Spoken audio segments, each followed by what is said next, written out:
Imagine a place where oil wealth has built palaces straight out of fairy tales, but where silence hides secrets that few dare to reveal. A country that, at first glance, seems like an untouched jewel of the Middle East, with golden mosques, pristine roads, and an almost artificial peace. But what happens behind the scenes of this tranquility? What isn't shown on the postcards? Oman is one of the most closed-off countries in the world. While its neighbors, like the UAE and Qatar, flaunt modernity and luxury tourism, Oman maintains an air of mystery. Little is said about its internal politics, and even less about the strict rules that control society. Criticizing the government? Be careful. Protests? Out of the question. Here, freedom of speech comes at a high price, and silence has become part of the culture. But that's not the only hidden side of this country. There's something that few tourists notice while walking through Muscat, Oman's capital. As they admire the flawlessly white buildings and the souks filled with gold and spices, they have no idea that behind this beauty lies a system that keeps thousands of workers in questionable conditions. Many come from countries like India, Bangladesh, and Pakistan, drawn by the promise of better wages. But when they arrive, they discover that their passports have been confiscated and that their freedom comes at a cost. And this is just the tip of the iceberg. How does a country with such wealth manage to hide so many inequalities? What really happens behind the scenes of this paradise? Before we answer these questions, we need to understand where Oman is and why its strategic location makes it a key player in the global geopolitical game. Oman is strategically positioned on the Arabian Peninsula, a location that has been both its greatest advantage and its greatest vulnerability for centuries. Bordered by the Gulf of Oman and the Arabian Sea, the country controls the Strait of Hormuz, a crucial maritime passage through which about 30% of the world's oil flows.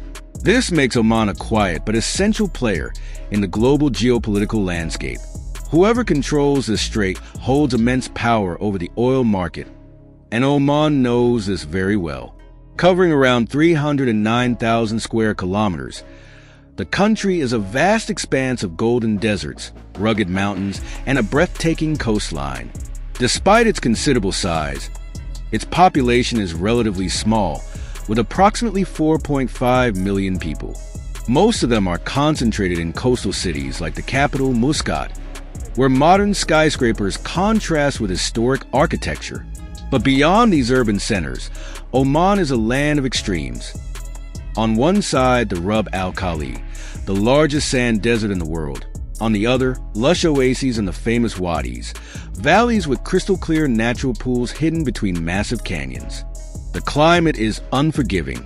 Summer temperatures often exceed 50 degrees Celsius, making life in the most arid regions nearly impossible. However, the southern region of Dhofar experiences a rare phenomenon in the Middle East. The Kharif, a monsoon that transforms the desert into a green paradise for a few months each year, attracting tourists and giving the area an almost tropical feel. But don't be fooled. Despite its beauty, Oman is not just an exotic destination. Its geography doesn't just shape landscapes. It directly influences its history, politics, and even the challenges the country faces today. To understand how Oman became what it is today, we need to go back in time and uncover its roots. From the first people who inhabited this land to the rise of a dynasty that still rules the country with an iron grip. Oman's history is as ancient as it is mysterious. This land has been inhabited for over 5,000 years, playing a crucial role in trade between the East and the West. The first people who settled here were skilled navigators, exploring the waters of the Indian Ocean and controlling trade routes that connected India, Africa, and the Arabian Peninsula. Oman was never just a forgotten desert. It was a powerful maritime empire with connections far beyond what most people imagine. But it was in the 7th century, with the arrival of Islam, that the country began to take the shape we recognize today. Unlike many Arab nations, Oman followed a lesser-known branch of Islam called Ibadism, which promotes a government based on the election of religious leaders. However, in practice, the country ended up being ruled by dynasties, and one of them would shape Oman's future to this day. the Al Saud dynasty. In the 17th century, Oman reached its peak as a maritime empire, expanding into African territories, controlling Zanzibar and parts of the Tanzanian coast. During this period, the spice and slave trade made Oman one of the wealthiest nations in the region. But every rise comes with a fall. As European powers advanced and British influence grew in the region, Oman lost its African territories and was forced to become a subordinate ally of the British. In the 20th century, Oman remained isolated from the world, ruled by a sultan who rejected any form of modernization. But everything changed in 1970 when the sultan's own son led a coup against his father. Qaboos bin Said al Said took power and transformed the country. He opened it to trade, modernized infrastructure, and brought impressive advancements. But none of this came without a cost. The absolute monarchy grew even stronger, and the population learned that despite progress, questioning the government was not an option. Today, even after Sultan Qaboos's death, Oman remains in the hands of the Al Saud dynasty, with his successor maintaining the same strict policies of control. Now that we understand how Oman got here, the question remains, why is such a closed-off country still a fascinating tourist destination? What draws travelers to a place where the rules are so strict? Let's find out. Oman may be a closed-off country, but those who choose to visit are met with a destination that feels almost surreal. Here, you won't find extravagant skyscrapers like in Dubai or artificial islands like in Qatar. Instead, Oman offers something far more authentic: untouched nature, well-preserved historic cities, and a way of life that seems frozen in time. The capital, Muscat, is the first surprise for any visitor. Unlike other Middle Eastern metropolises, the buildings here follow strict traditional Arabic architectural guidelines. No futuristic towers or neon lights. The highlight is the Sultan Qaboos Grand Mosque, a breathtaking masterpiece of white marble and gold, home to one of the largest Persian carpets in the world. But it's at night that Muscat reveals its charm, with souks, traditional markets, filled with the scent of incense and rare spices. For adventure seekers, Oman is a dream come true. The Wahiba Sands Desert offers one of the country's most unforgettable experiences. Endless orange dunes, Bedouin camps, and a starry sky that looks like something out of a dream. But if the desert heat isn't for you, the famous wadis might be the perfect alternative. Wadi Shab, for instance, is a canyon with crystal clear water surrounded by stunning rock formations. A hiking trail leads visitors to a hidden cave, where a secret waterfall completes the cinematic setting. Now, if there's one place in Oman that feels like a geographic mistake, it's Salalah in the country's south.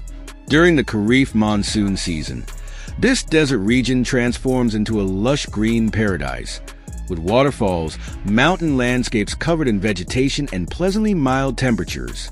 It's no surprise that this city has become a retreat for wealthy Arabs looking to escape the scorching Gulf heat. But be warned, Oman is not just any tourist destination. Strict rules apply here.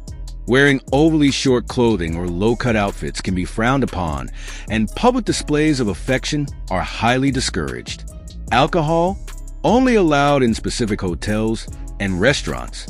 Taking photos of government buildings or military sites can lead to serious trouble. Even so, Oman has a charm that few places in the world can offer. But does all this tourist tranquility reflect the reality of the country? What is life really like for those who live here? And most importantly, how does the economy function in a place where wealth is concentrated in the hands of so few? Let's find out. Oman is a wealthy country, but that wealth doesn't reach everyone.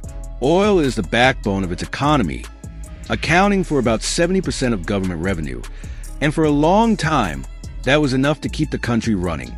However, Oman's oil fields are not as vast as those of its neighbors, like Saudi Arabia and the UAE, which means relying on this resource is a significant risk. The government is aware of this and has been trying to diversify the economy by investing in tourism, fishing, and industry, but the process is slow and full of challenges. The cost of living in Oman is relatively high. The average salary ranges from 600 to 800 Omani Rials per month, approximately $1,500 to $2,000, but this varies greatly depending on the profession and the worker's nationality. Many foreigners who come to Oman with promising job offers soon realize that salaries aren't as attractive as they expected, and that housing costs can be a major challenge. To give you an idea, renting a simple apartment in central Muscat can cost between 250 and 500 Omani Rials, $650 to $1,300, while a family would need at least 300 Rials, $780, just for monthly groceries. Services like electricity and internet aren't cheap either, and import taxes drive up the prices of consumer goods well above the global average. On the other hand, the government provides benefits for Omani citizens, such as fuel subsidies and free education. But these privileges don't extend to everyone. Migrant workers, the backbone of the country's labor force, have no access to these advantages and often live in harsh conditions, earning low wages and being trapped in exploitative contracts. The government has been looking for new ways to generate revenue, including the introduction of VAT value-added tax, something that would have been unthinkable in Gulf countries just a few years ago. But will this transition be enough to keep Oman stable when oil is no longer its main source of income? The truth is that, despite its peaceful and prosperous image, Oman has deep structural economic problems. Issues that lead us to one of the country's most sensitive topics, the controversies the government prefers to keep hidden. On one hand, tourism is growing and infrastructure is improving, but on the other, there are stories of censorship, labor exploitation, and a system that benefits only the powerful.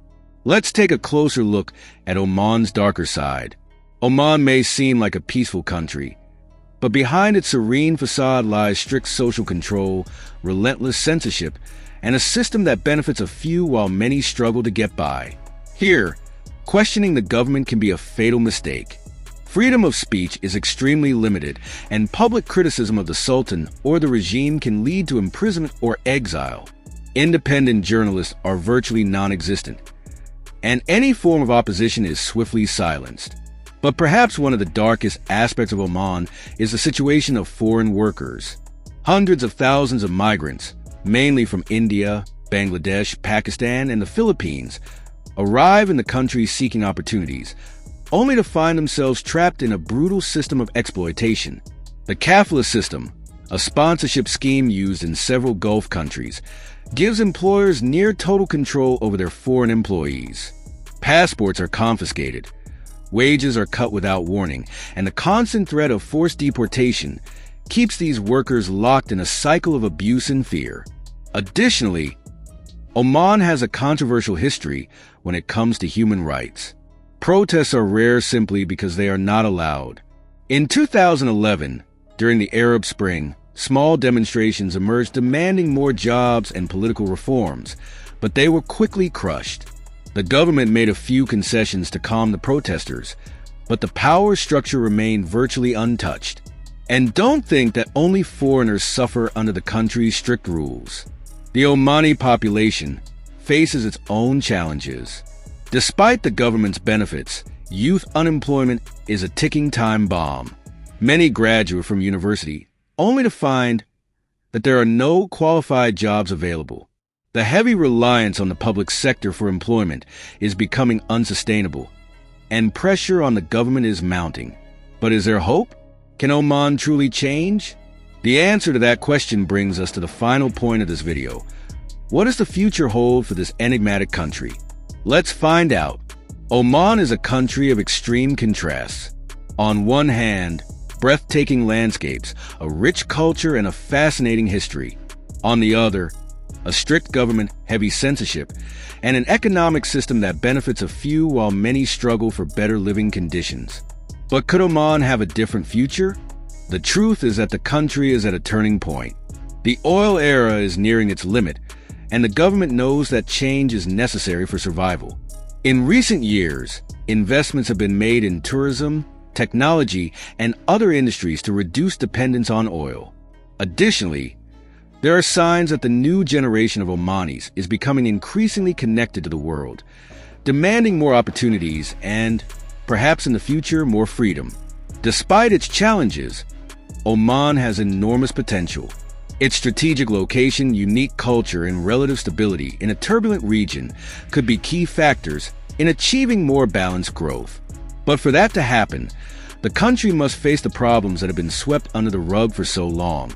The question remains, can Oman balance tradition and modernity without losing its identity? Only time will tell. But one thing is certain, this small Gulf nation will continue to be a fascinating mystery to the world.